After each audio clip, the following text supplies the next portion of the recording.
Namun Ketua Komisi Yudisial mengklaim operasional harian pihaknya terganggu akibat penerapan efisiensi anggaran. Ketua KY bilang dampak pemotongan anggaran yang mencapai 54% berdampak ke gaji pegawai yang hanya cukup hingga bulan Oktober 2025.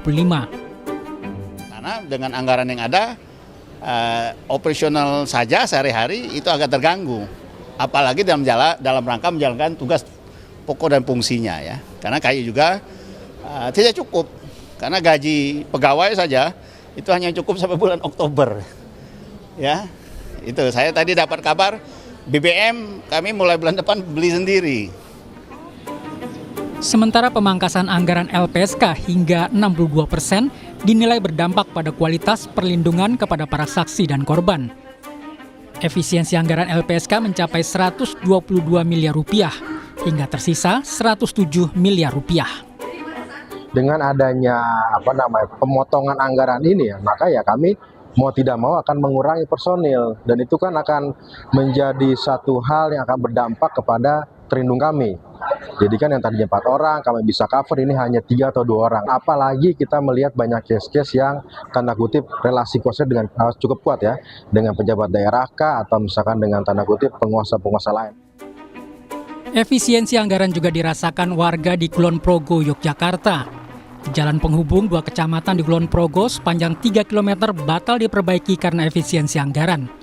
Padahal jalan itu seharusnya diperbaiki tahun ini setelah 10 tahun rusak berat. Perbaikan jalan ditunda setelah Dinas Pekerjaan Umum, Perumahan dan Kawasan Permukiman Kulon Progo menerima surat keputusan Menteri Keuangan terkait efisiensi.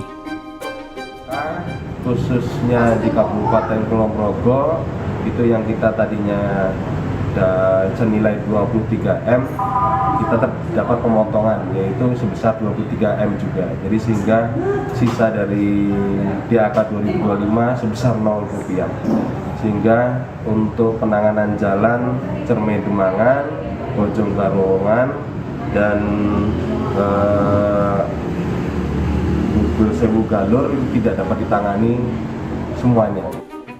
Di tengah upaya pemerintah melakukan efisiensi anggaran, Kementerian Pertahanan malah mengangkat sejumlah staf khusus.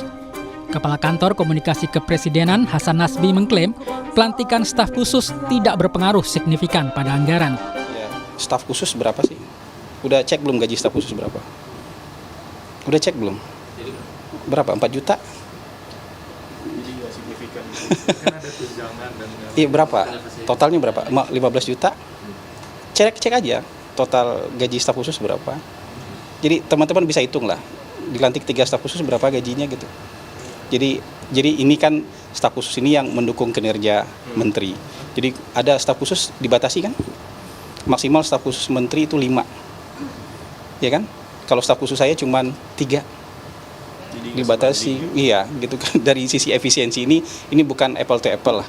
Ya, ini bukan sesuatu yang perlu dibandingkan. Orang kan kadang-kadang gampang terbawa emosi aja. Pemerintah harus konsisten dalam menerapkan efisiensi anggaran dan memastikan pelayanan publik tidak terganggu. Tim Liputan Kompas TV.